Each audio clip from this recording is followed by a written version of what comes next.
गुरुदेव का व्याख्यान चल रहा था, उसमें जो कल का व्याख्यान का अंश ये था, कल गुरुदेव जी ने ऐसा बताया था कि एक दीपचंद जी सेठिया थे, लगभग पूरा जीवन उन्होंने वहां पे सब लोगों को बताया। कल मैंने बताया था उनको अटल विश्व के नाम से एक पुस्तक है, उसमें तमाम तात्विक सिद्धांत दर्ज है।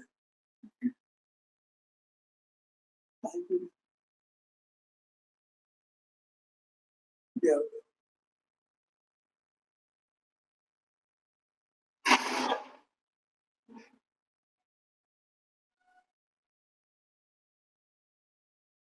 तो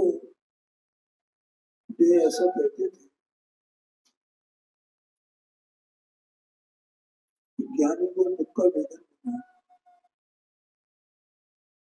ऐसे कहते। आज दो नाम और निकले, वे दिल्ली के थे, एक जयकुमार थे और एक ज्ञानचंद थे। ये भी ऐसे मानते थे और तीनों गुजरे तो गुरुदेव श्री संज्ञान में ये बात आई, तभी गुजरे। उन्होंने बहुत अफसोस चाहे, बेचारे विपरीतता लेकर के चले।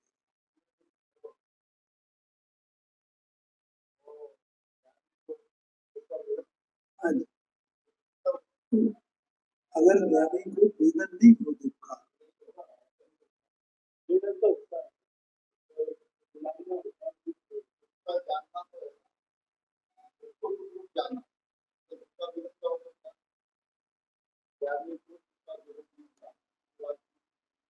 वो मानते थे। अब दुख का वेदन होता है क्या नहीं होता,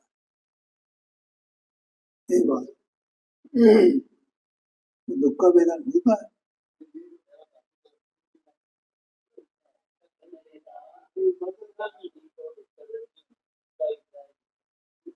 उनका अभिप्राय ज्ञानी को दुख का वेदन।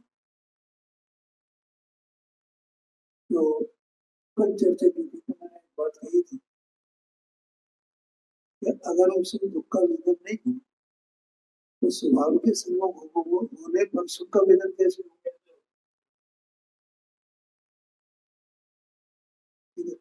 वही बात आज गुरुदेव जी ने कही और उसके साथ में दो बातें हो गई।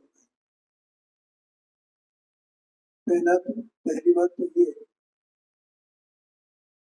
षडाला में लिखा हुआ ये राग आग बहे ताते से, तो इसका मतलब ये हुआ कि ज्ञानियों को अनुभूत है ना ये बात, ये राग जो है जीव को दुखरूप है, जलाता है जीव की परिणति को। तो फिर ये कैसे लिखते इसमें, अगर ज्ञानी ऐसे नहीं अनुभव करते, उन्हें राग का दुख का राग में दुख का वेदन भी नहीं करते, तो ये कैसे कहते। दूसरी बात ये है कि अगर राग में दुख न लगे तो स्वभाव के सम्मुख होने का प्रयत्न करे कैसे। ऐसी दूसरी बात, दो बातें। तो इस प्रकार से और फिर दृष्टांत दिए भरत चक्रवर्ती का दिया और भी दिए, और उस राग को यहाँ तक कहा उन्होंने, राग कहाँ तक रहता है कि जो द्रव्य गुण पर्याय का विचार है भेद विज्ञान में उसका विकल्प ज्ञान ही वो अत्यंत सूक्ष्म सूक्ष्म विकल्प है, अत्यंत सूक्ष्म। लेकिन वो भी राग है, वो भी दुख रूप है, ऐसा कहा। क्योंकि स्वभाव के सन्मुख नहीं है, स्वभाव के सन्मुख हो तो विचार ही नहीं आवे,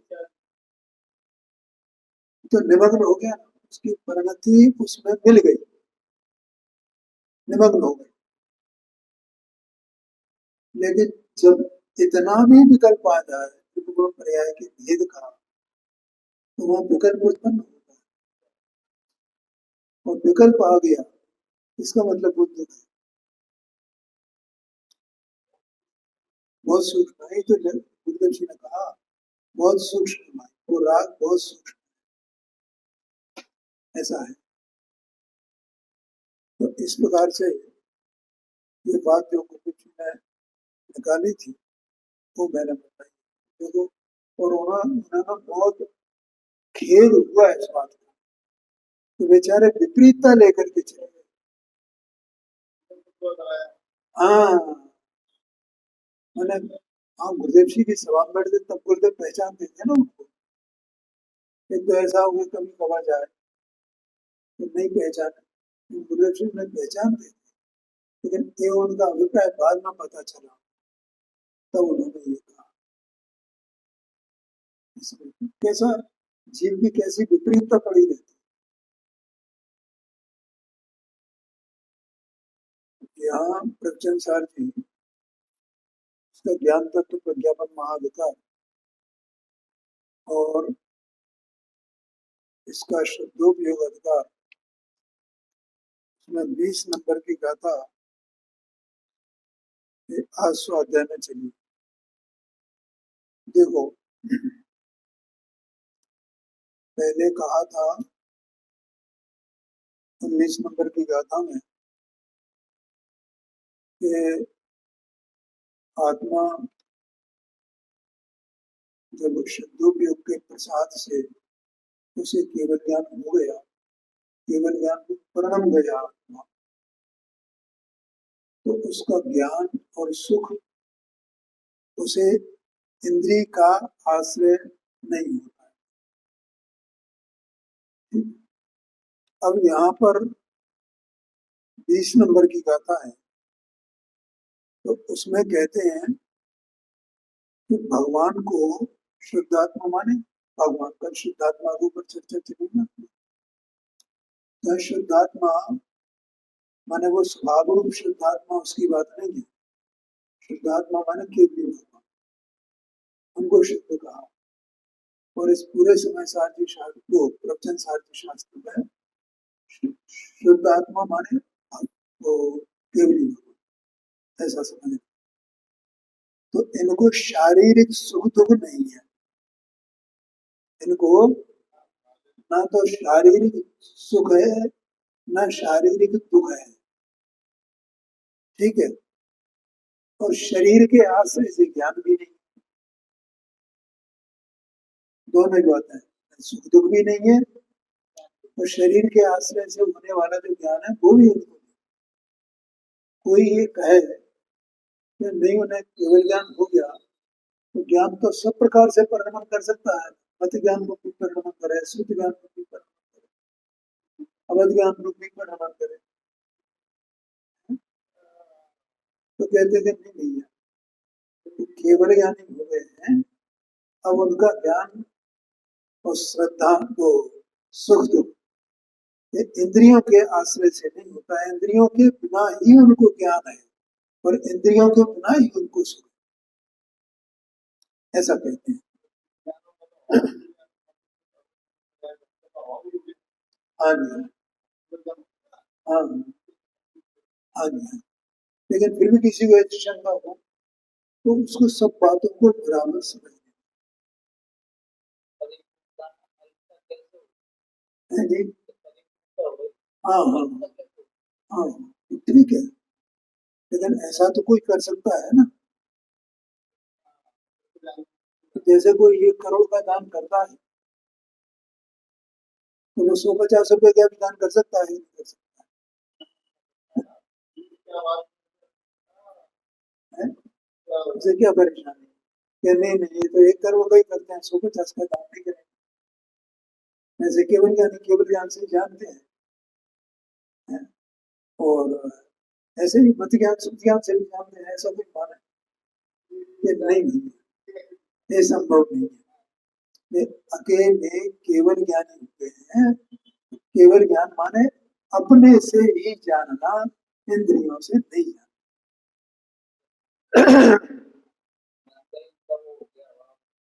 हाँ जी,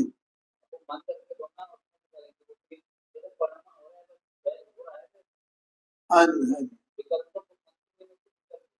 हाँ जी, हाँ जी, हाँ जी, ठीक है।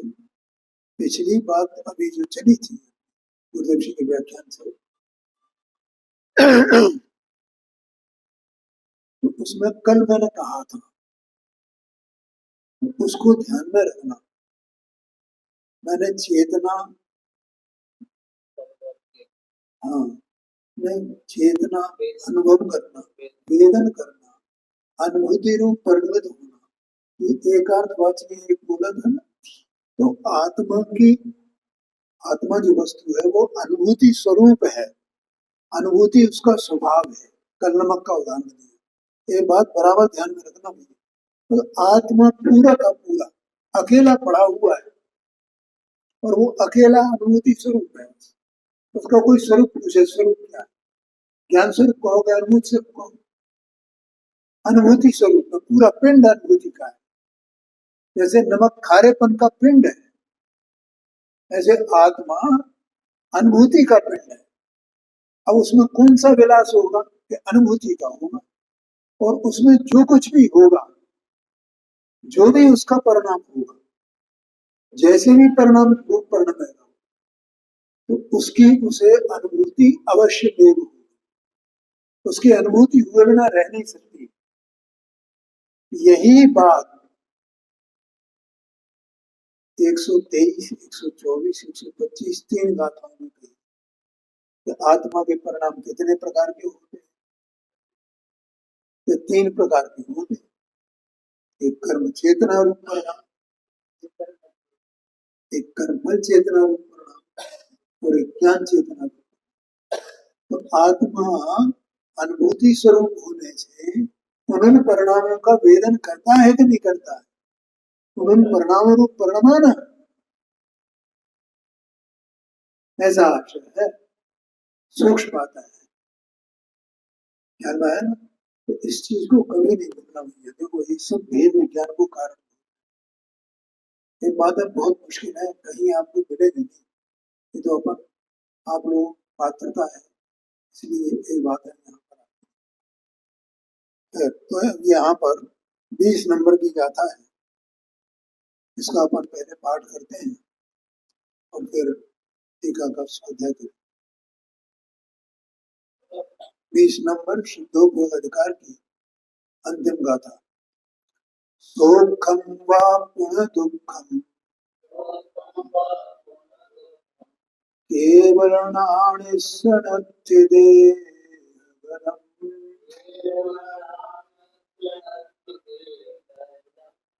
जमुना अदित्यत्तम् जातं तं मारुतं वेयम्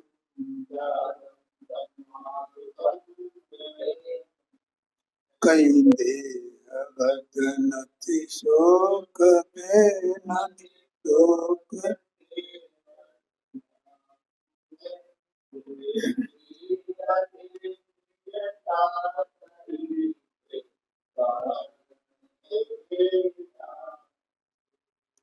अन्वयार्थ है, केवल ज्ञानी के शरीर संबंधी सुख या दुख नहीं है। 35 पेज पर नहीं है। केवल ज्ञानी के, केवल ज्ञानी के शरीर संबंधी सुख या दुख नहीं है, क्योंकि अतीन्द्रियता उत्पन्न हुई है, इसलिए ऐसा जानना चाहिए। देखो, शरीर नहीं है ये बात नहीं है केवल ज्ञानी, शरीर तो है। केवल ज्ञानी के अनंत परमात्मा के शरीर है ना, अपन यहाँ दर्शन करते हैं ना भगवान के। तो वे शरीर सहित अपने को दिखाई देते हैं। तो शरीर तो है, लेकिन शरीर संबंधी सुख और दुख नहीं है, माने उनकी परिणति में। देखो ज्ञानी जो होते हैं, चौथे गुण स्थानवर्ती, पांचवें गुण स्थानवर्ती मुनिराज, इनके भी शरीर है, लेकिन इनके शरीर संबंधी सुख दुख परिणति में होता है कि नहीं? होता है। शरीर संबंधी, शरीर संबंधी ही सुख दुख होता है। ध्यान में आया तो। लेकिन भगवान के शरीर संबंधी सुख दुख नहीं, और जिनके शरीर संबंधी सुख दुख होता है परिणति में, तो वो सुख दुख का वेदन भी करता है, क्योंकि वो परिणति अनुभूति स्वरूप है। तो अनुभूति में वेदन का अभी जैसे बताया। लेकिन भगवान के शरीर होने पर भी शरीर संबंधी सुख दुख की परिणति में उत्पन्न नहीं होता, क्योंकि परिणति में जो सुख दुख उत्पन्न होता है वो शरीर के कारण नहीं, संयोगों के कारण नहीं। तो फिर मोहनी कर्म के उदय के निमित्त से होगा। और केवल ज्ञानी परमात्मा के चारों घातीय कर्मों का भाव हो गया है, उसमें मोहनी कर्म भी है, इसलिए उनकी परिणति में सुख दुख नहीं, माने शरीर संबंधी सुख दुख नहीं। बोलो भैया ख्याल रहा है कि नहीं? ऐसा समझना, क्योंकि ये बात है अपने को कदम कदम पर भेद विज्ञान की सूचना देती है।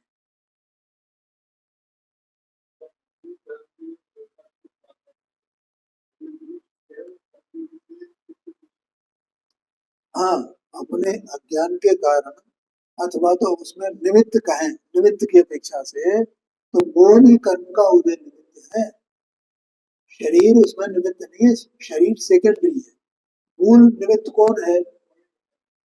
मोहनी कर्म का उदय को मूल निमित्त आया नहीं है। और भगवान के मोहनी कर्म रहा नहीं, शरीर तो रहा, अब मोहनी कर्म ही नहीं रहा, मूल कारण ही नहीं रहा, तो शरीर का सुख दुख होना कैसे?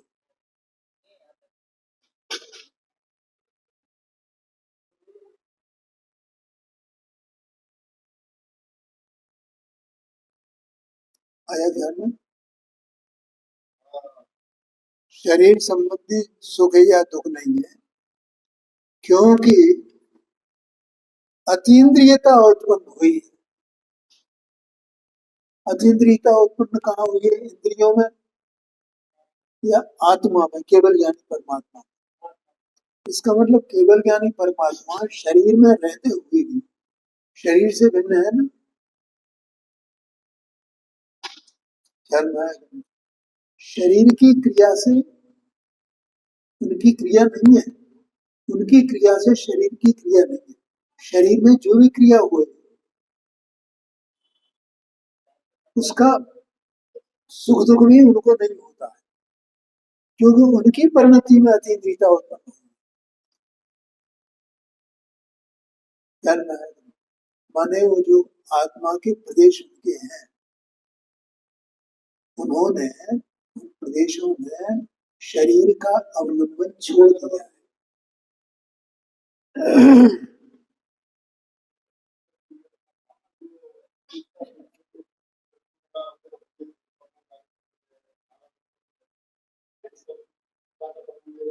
हाँ जी, हाँ, देखा जाए तो देखा जाए, लेकिन वो उनका जो अनुकूल परिणाम है, अनुकूल संयोग है, उनसे संबंधित सुख भी नहीं है ना, तो उनसे संबंधित दुख भी नहीं है।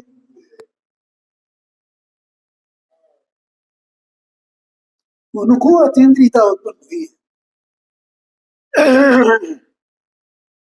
देखो अतीन्द्रियता उत्पन्न हुई है, इसका मतलब क्या होगा कि अपना जो ज्ञान है, हमारा जो ज्ञान है, तो वो ज्ञान जैसा कल बताया था, ज्ञानावरणी दर्शनावरणी कर्म का क्षोभम हुआ ना ओम प्रकाश से। तो उसके क्षोभम के कारण से हमारा ज्ञान कैसा है, क्षोभम रूप ज्ञान है। और क्षोभम ज्ञान कैसे जानता है, इंद्रियों के आश्रय से जानता है, बिना इंद्रियों के आश्रय के नहीं जानता। इसका मतलब इसको इंद्रियता है, उसमें इंद्रियता इंद्रियों के कारण नहीं है।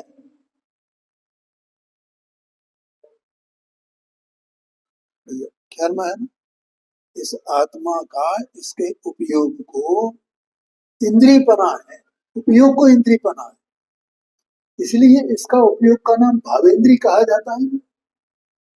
द्रव्येंद्री तो नारी है, उसको भावेंद्री इसलिए कहा जाता है क्योंकि इसका उपयोग भी स्वयं इंद्रिय रूप है। ये इंद्रिय नहीं, वो उसमें, क्योंकि ये इंद्रिय का आश्रय लेकर के जानता है, इसलिए इसको इंद्रियपना कहा। लेकिन वो भाव इंद्रियपना है।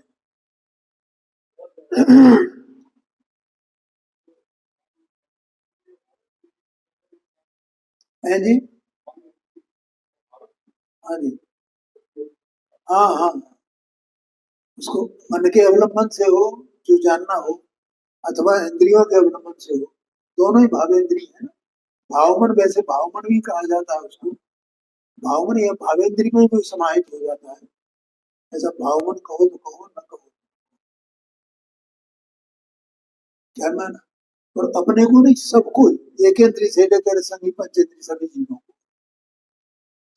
अपना जो आत्मा, अपना जो द्रव्य, अपने अपना जो उपयोग, इस उपयोग को इंद्रिय बना है।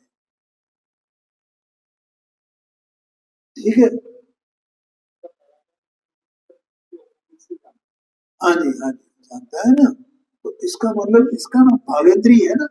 इस प्रकार से जानने का जो परिणाम है, परिणति है, उस परिणति को भावेंद्रिय कहा जाता है ना।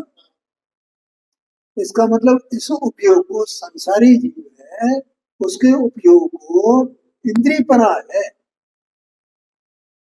बोलो भैया, ख्याल में आ रहा है कि नहीं आ रहा है? हाँ, और भगवान का जो ज्ञान है, केवल ज्ञान है, तो उसको इंद्रिय पना नहीं है। समझ में आया, शांति से समझने की बात है। क्या करें, ये तो अपने को भेद विज्ञान करना है, अपनी गरज है। अगर यथार्थ पद स्वरूप पर नहीं समझेंगे, अस्थि से नास्ति से, ठीक है, तो फिर अपने क्या, स्वाध्याय का फल क्या है, ऐसा समझना है जी।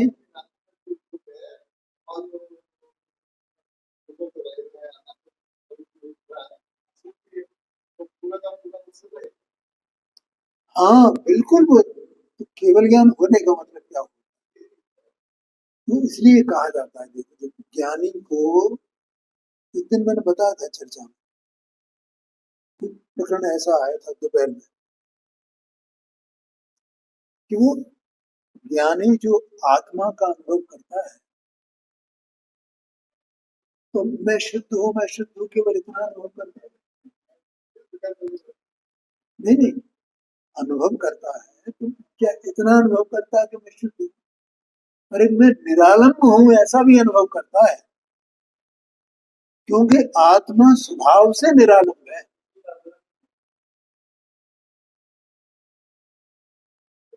क्या कहा, आत्मा अंदर द्रव्य स्वभाव से निरालंब है, और केवल ज्ञान होने पर यह निरालंब हो गया है, यानी निरालंबपना इसका पर्याय में व्यक्त हो गया है ना। इसका मतलब इसको अतीन्द्रियता है, इंद्रियों का अवलंबन नहीं है भाई, ऐसा समझना। क्या करें, वस्तु स्वरूप ही ऐसा है। ओ, ये अपनी बात है, अपनी बात। अरे देह मन वाणी ये बिल्कुल कचरा है, ये तो इसकी कोई बात ही नहीं है। हाँ जी, हाँ। क्या भैया, देह मन वाणी क्या है?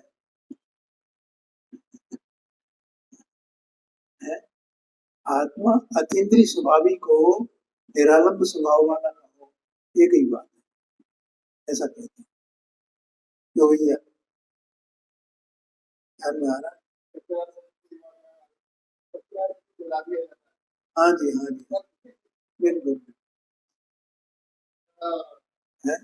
यहाँ कहते हैं केवल ज्ञानी के शरीर संबंधी सुख या दुख नहीं है, क्योंकि अतीन्द्रियता उत्पन्न हुई है, इसलिए ऐसा जानना चाहिए। अतीन्द्रियता हो गई।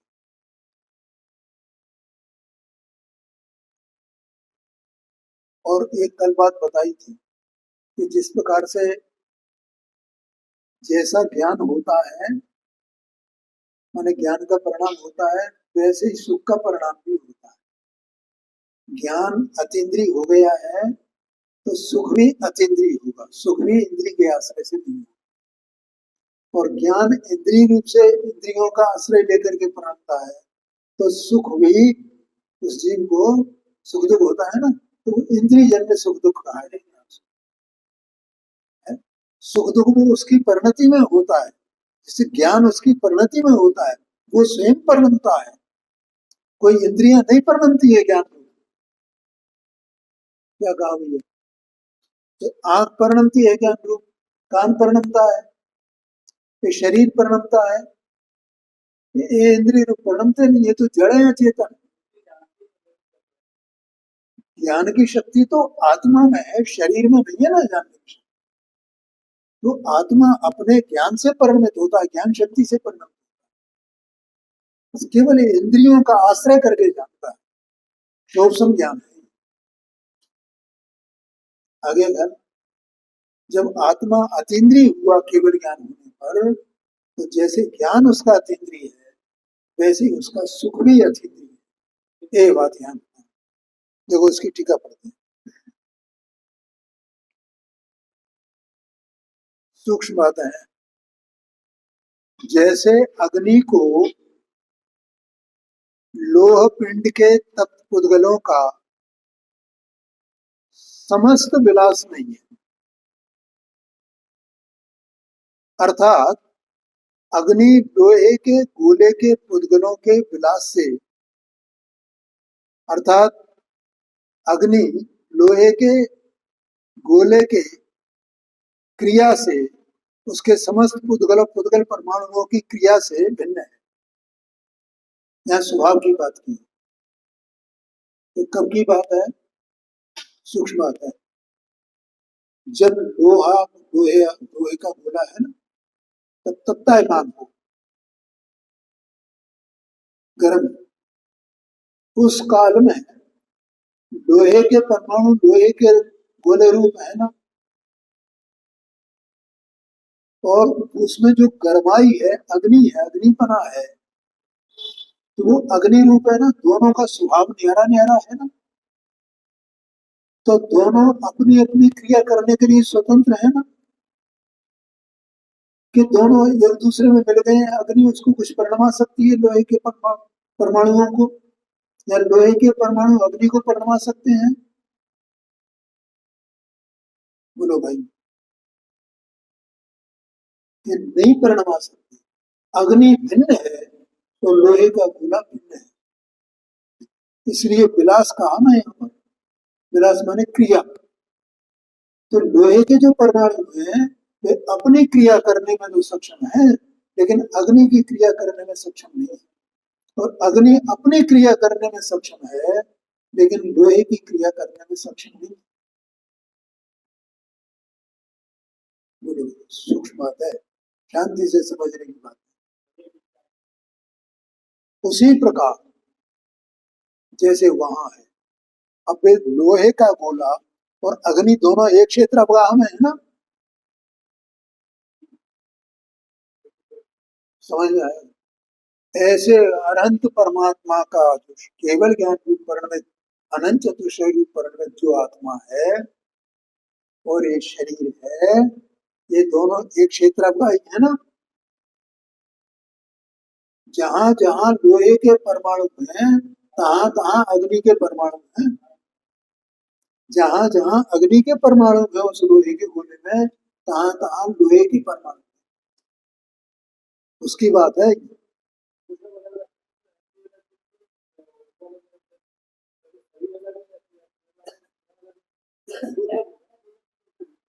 हाँ जी, दो दो चीजें हो गई, मुझे सुनाई नहीं पड़ रहा है इनका, आप लोगों से।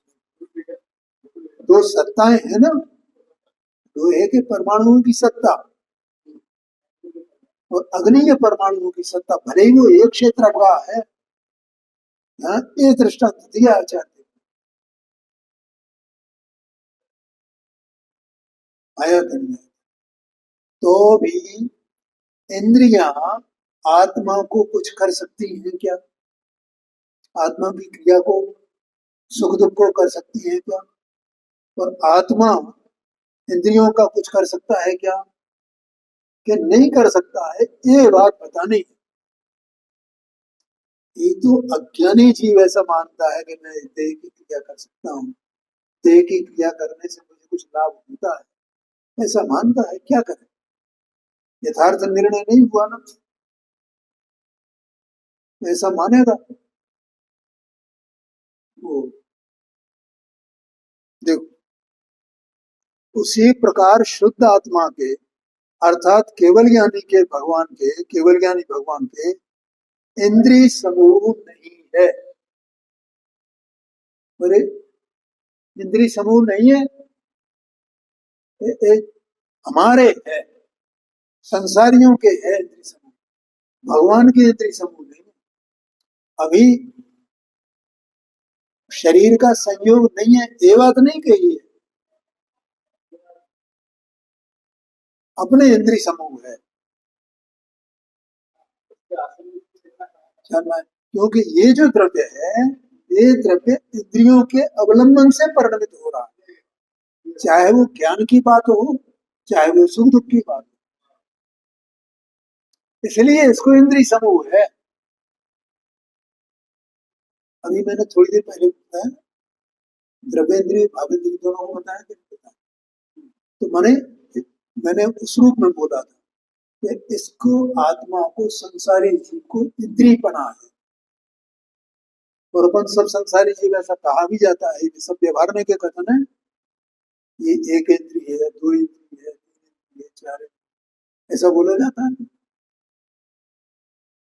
बोलो, तो इसका मतलब ये हुआ कि अपने को इंद्रिय समूह है ना, लेकिन भगवान को, क्योंकि वे इंद्रिय का आश्रय लेकर के जानते ही नहीं है, सुख दुख का अनुभव करते ही नहीं है, ऐसा उनका द्रव्य है, ऐसी उसकी योग्यता हो गई।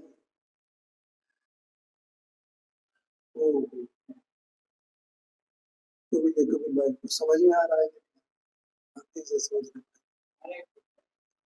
ये तो भेद विज्ञान की बात है, अपन भी समझ लेना है। अपने है भले ही, अभी इंद्रिय बना है अपने, लेकिन अपन भेद विज्ञान तो कर सकते हैं ना, आत्मा का स्वरूप कैसा है, आया समझ में? तो देखो, शुद्ध आत्मा के इंद्रिय समूह नहीं है, इसीलिए जैसे अग्नि को घन के घोर आघातों की परंपरा नहीं है, अर्थात लोहे के गोले के संसर्ग का अभाव होने पर घन के लगातार आघातों की भयंकर मार अग्नि पर नहीं पड़ती है, इसी प्रकार शुद्ध आत्मा के शरीर संबंधी सुख दुख नहीं जानता। अब यहाँ ये कहा कि जैसे अग्नि अलग हो गई, भगवान को इंद्रिय पना नहीं रहा ना, अब अतीन्द्रिय हो गए, ठीक है, तो अग्नि अलग हो गई और लोहा अलग हो गया। अब जब लोहा और अग्नि एक साथ थे, तब तो पीटना किसको है? लोहे को। लेकिन उसके साथ में अग्नि भी पिटती थी, पिटती है ना। अग्नि सह घन घात लोह की संगत पाई, ऐसा आता है ना। तो अब चूंकि भगवान को अतीन्द्रियपना हो गया है, इंद्रियों का संयोग नहीं रहा है, संयोग होने पर भी भगवान को इंद्रियपना नहीं रहा है, इसका नाम अतीन्द्रियपना हो जाना है। ये द्रव्येंद्रियों के संग रहने से इंद्रियपना नहीं होता है। इंद्रियपना वो जीव की परिणति है, और वो इंद्रियपने में इंद्रियों का आश्रय करके परिणत होती है, ये इंद्रियपना है। अब भगवान को इंद्रियपना नहीं रहा, इसलिए इंद्रियपने का अभाव हो गया। तो इंद्रियपने का अभाव हो गया है, तो इंद्रियों के कारण से जो सुख दुख उनको होता था उसका अभाव हो गया।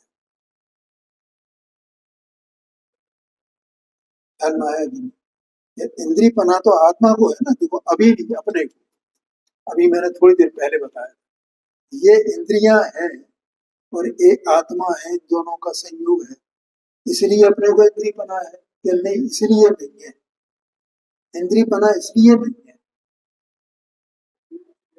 हाँ जी, उपयोग स्वयं अपनी योग्यता से इंद्रियों का आश्रय लेने वाला है। इंद्रियों के आश्रय से ज्ञान रूप परिणत होता है, इंद्रियों के आश्रय से सुख दुख रूप परिणत होता है, इसलिए इस आत्मा को ही स्वयं इंद्रियपना है।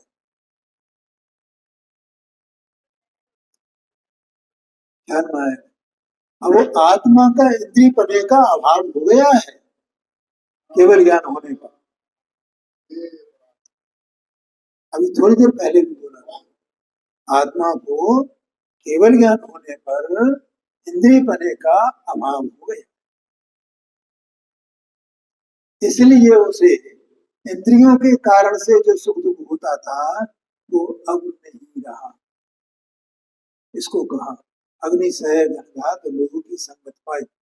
लेकिन अब लोहा अलग हो गया है और अग्नि अलग हो गई है, तो उनके अलग हो जाने से अब उसको लोहे को, अग्नि को घन के घात सहन नहीं करने पड़े। इंद्रिय जन्य जो सुख दुख था वो अब भगवान को नहीं मिलता है, ऐसा कहते हैं। देखो इसमें जो 19 नंबर की गाथा है उसकी टीका में जैसनाचार्य देव ने भी ऐसे ही आशय प्रकट किया है। 19 नंबर ये उन्होंने पहले ही बोल दिया है इसमें।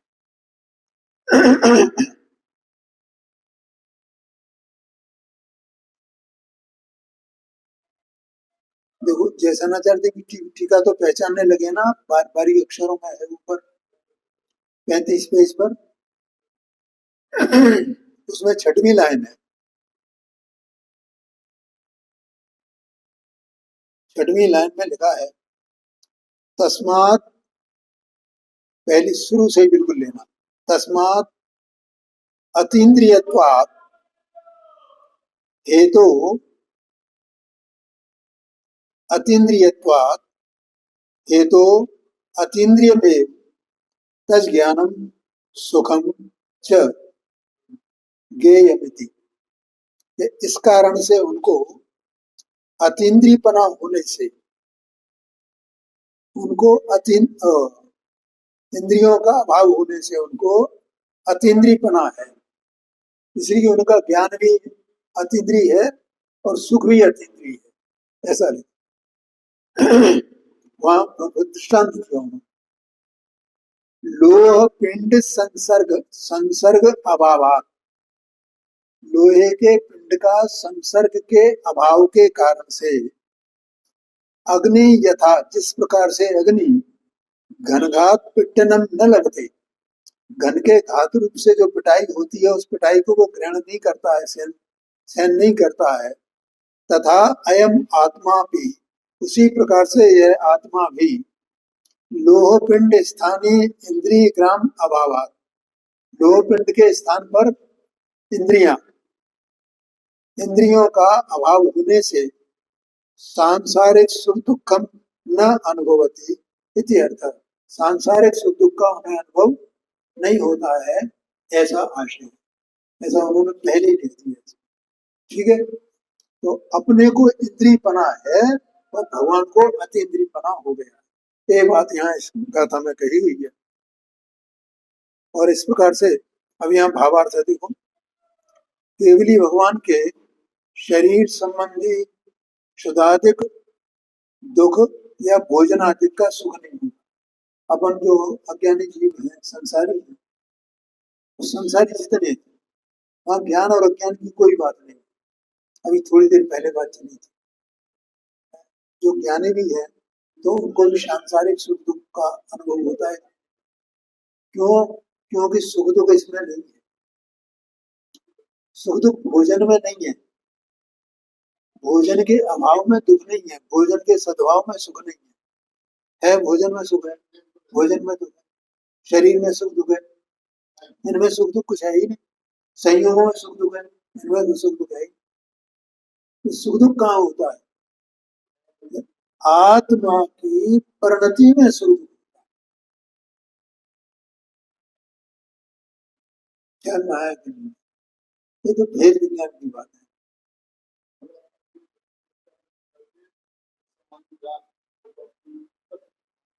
है जी, हाँ जी, हाँ। देखो क्या है, राग द्वेष अलग तत्व है वो भी प्रभाव तत्व, और सुख दुख अलग तत्व है। हाँ जी, हाँ। राग द्वेष भी कोई वेदन में आता है, तो राग द्वेष अलग तत्व है और सुख दुख अलग तत्व किसी अपेक्षा से, ऐसा समझ। जैसे आत्मा के ज्ञान अलग है ना, और सुख अलग है ना, दो गुण है ना, ज्ञान गुण अलग, सुख गुण अलग, चारित्र गुण अलग, सुख गुण अलग। तो जो सुख गुण है वो विकार रूप परिणमित होता है, तो वहां सुख दुख होता है। सुख दुख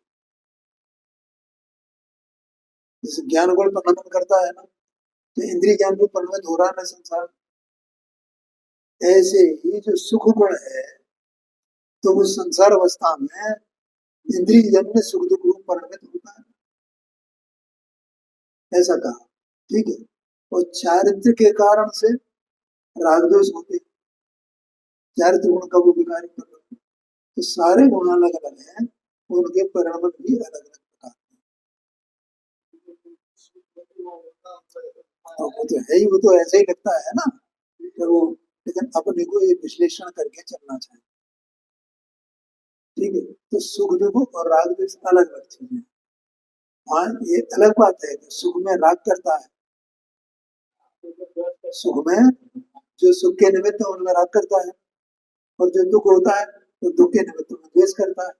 ऐसा है कि नहीं? तो राग द्वेष भी है और सुख दुख भी है, दोनों आत्मा की परिणति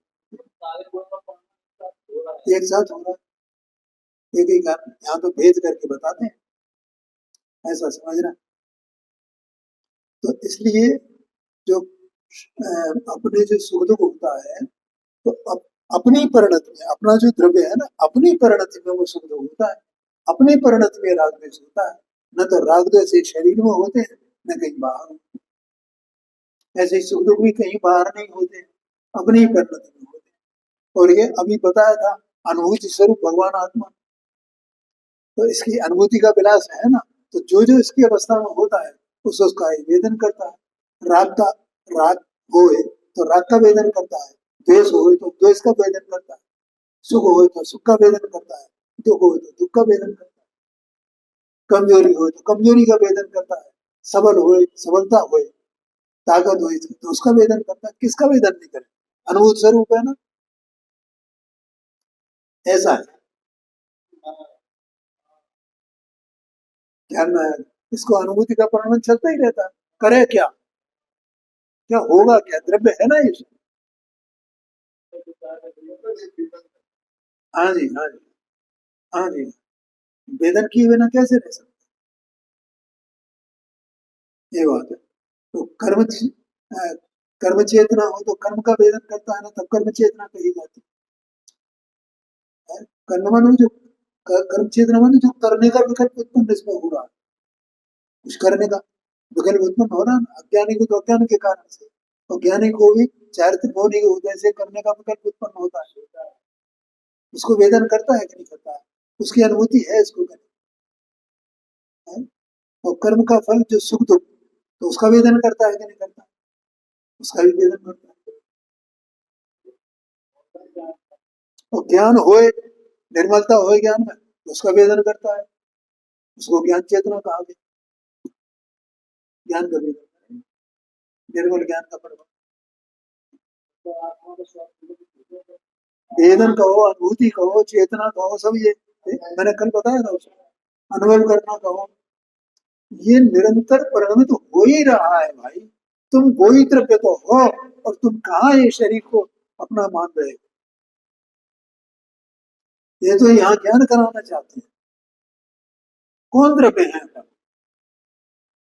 ये देह मन वाणी अपन है। ये संयोग अपना है, संयोग अपने हैं, कुछ भी तो अपना नहीं है। ये तो शरीर में शरीर से भिन्न पड़ा हुआ अपना कार्य कर रहा है, और जो इसमें कार्य हो रहा है उसका विरोध कर रहा है। क्या करें, पहचानो ना अपने को, है? लेकिन ये इसको पकड़ के बैठा 24 घंटे 24 घंटे।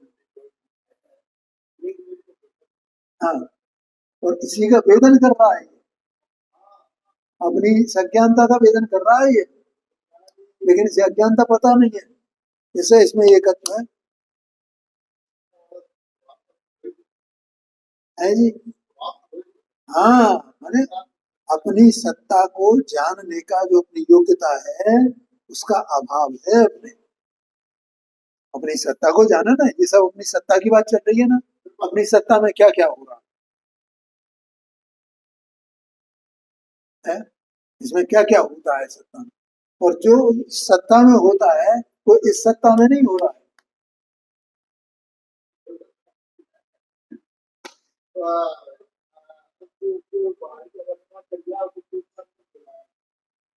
हाँ, तो अभी पहले समझना तो है ना उसको, तो अंदर अपने आप हो जाएगा कौन ले और कौन दे।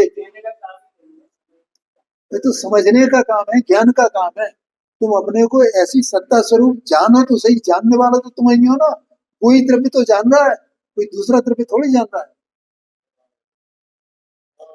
अब जब इस ज्ञान में इसकी पकड़ है, परद्रव्य की पकड़ है, तो स्वद्रव्य को कैसे पकड़े? दूसरे की सत्ता को इसने खींच कर पकड़ा हुआ है, दूसरे की सत्ता को, इस मुर्दे को खींच के पकड़ा हुआ है, छूट न जाए, छूट न जाए।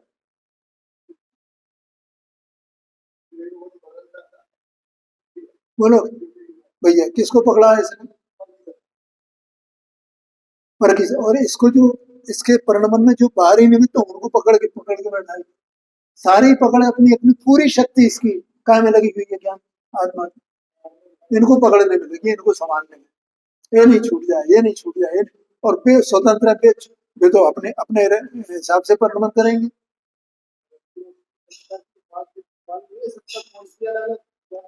यही तो बात है, ये उनके उनके पकड़ने में, उनके पकड़ने में, उधर छोड़ना उधर छोड़ना।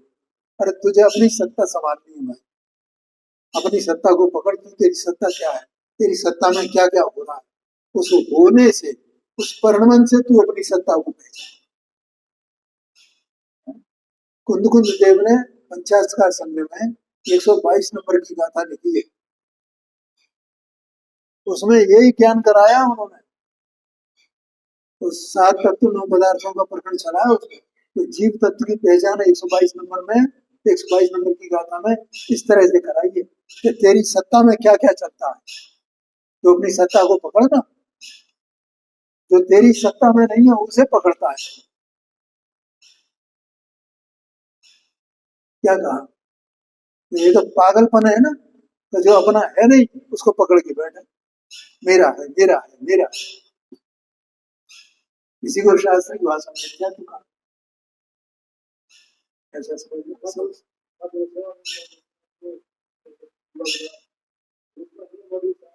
बिल्कुल बिल्कुल, सुखासीन सुख से बैठा हुआ है। ऐसा सार समुच्चय ग्रंथ है, उसमें ऐसे ये गाता है ये, कि ये जीव बस सुखासीन है, सुख में बैठा हुआ है। मैंने ये कर लिया, मैंने ये कर लिया, मैंने ये कर,